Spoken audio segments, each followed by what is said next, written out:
Muy buenas tardes a todos, ¿qué tal? ¿Cómo se encuentran? Hoy en día nadie se extraña ya al ver una mujer conducir un autobús o un camión.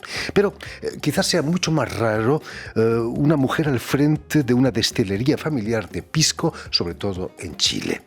Este es el caso de nuestra invitada de hoy, la chilena Bárbara Novoa Niño de Cepeda, una de las pocas mujeres productoras de pisco en su país.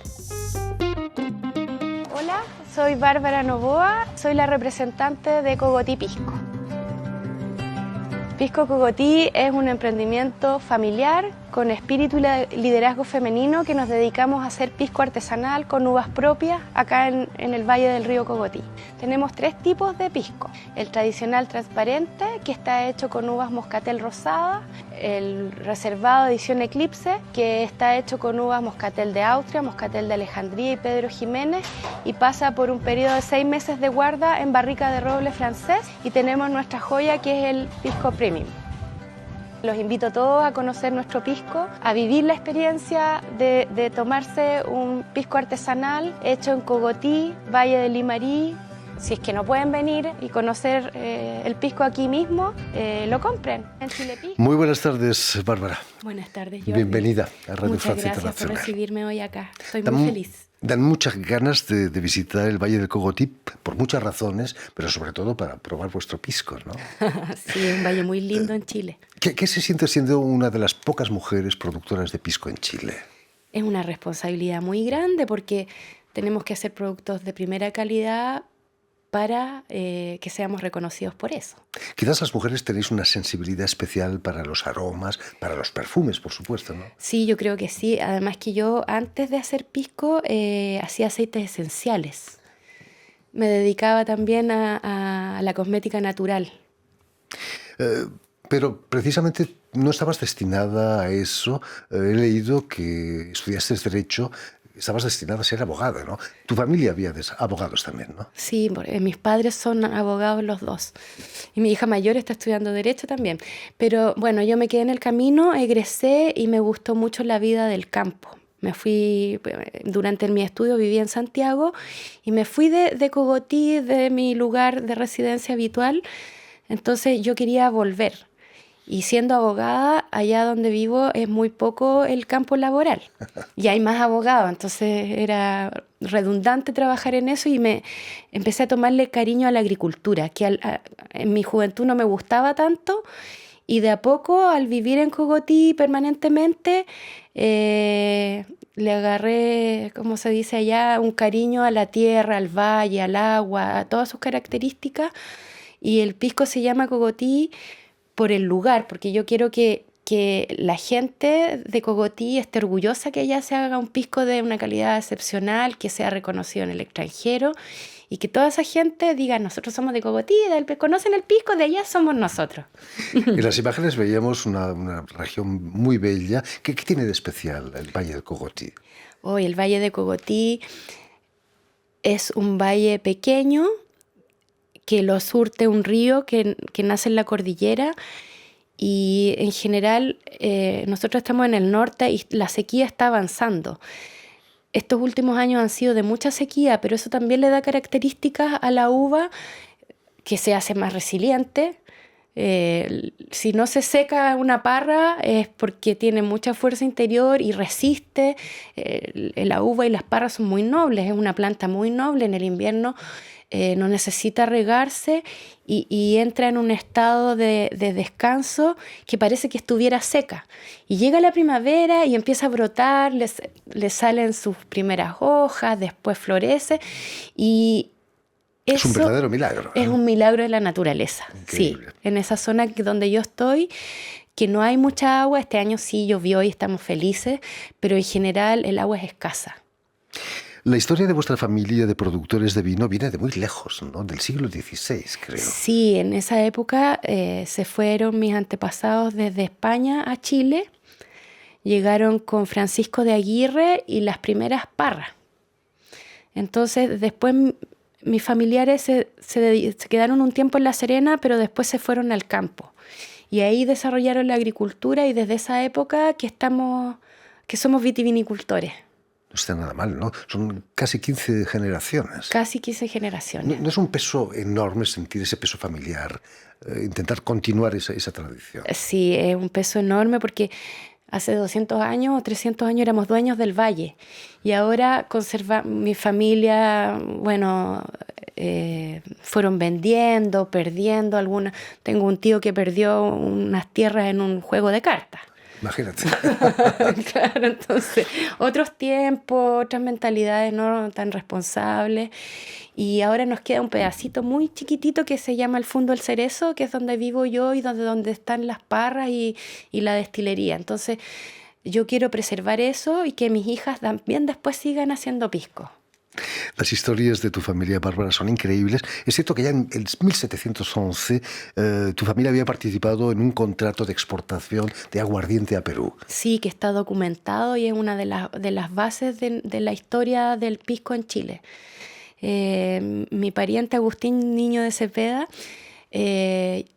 efectivamente exportaba su aguardiente en esa época a Perú, a Alto Perú, que ahora es Potosí, Bolivia, y llevaban los cargamentos de aguardiente en mula.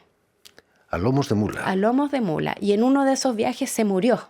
Terrible. El viaje debe ser terrible también. O sea, era una aventura sin saber qué iba a pasar en el camino.